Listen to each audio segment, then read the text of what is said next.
La bonne manière pour gagner de l'argent avec l'immobilier, c'est aller dans l'ancien. C'est ce que j'ai fait. Et personne ne nous parle de ça, tout simplement parce qu'on est le seul à s'enrichir quand on fait de l'ancien. On peut faire sans apport. 110%, c'est possible. Enfin, aujourd'hui, on dit que c'est plus possible. Moi, je l'ai fait. Je vais signer une autre affaire mercredi chez le notaire. Et c'est 110%, financé 110% par la banque, 107%. Parce qu'avant, c'était 10% les frais de notaire, donc on a gardé l'expression 110%.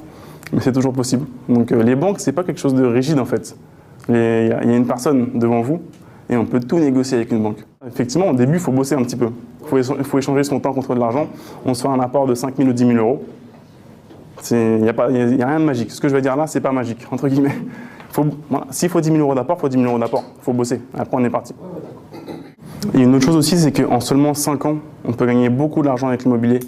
Il y a encore une fausse croyance en France et partout dans le monde. On nous fait croire qu'il faut investir à moyen terme, 10-15 ans, c'est pas grave si on gagne 0% en 10 ou 15 ans. C'est un gros mensonge. 10 ans, c'est énorme. Normalement, en 10 ans, si on fait une chose bien, on arrête de travailler. Enfin, c'est fini.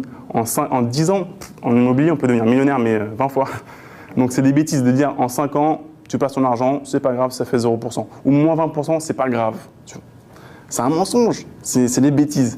Mais on nous fait croire ça parce que tout le monde investit en bourse et nos voisins, nos collègues ont perdu également 20% en 5 ans, donc c'est pas grave, on se dit c'est normal. Non, c'est un gros mensonge. Nous, on perd 20%, mais les gros traders, eux, ont gagné 5000%. Avec l'immobilier, l'effet de levier, en 5 ou 10 ans, on est millionnaire, si on fait ça bien. On achète une action, on a gagné 10% dessus, super, on la revend, c'est fini. On a pu... Voilà, c'est une opération one shot. Après, on fait comment pour manger. Voilà. Avec l'immobilier, il y a 6 manières de gagner de l'argent. Il ne faut pas essayer de deviner en fait si l'immo va baisser ou monter, ça c'est de la spéculation. C'est comme la bourse. Là, on investit. Donc, il ne faut pas essayer de voir où est-ce que ça va aller. Il faut investir quand vous êtes prêt. Tout le temps, dans tous les marchés, on peut investir. Qui était passé 1 mois auparavant. Ils avaient tout fait, sauf un appartement qui était fermé, il n'y avait personne. Premier étage, celui que j'ai acheté. Mon Dieu, qu'est-ce que je vais faire? Non.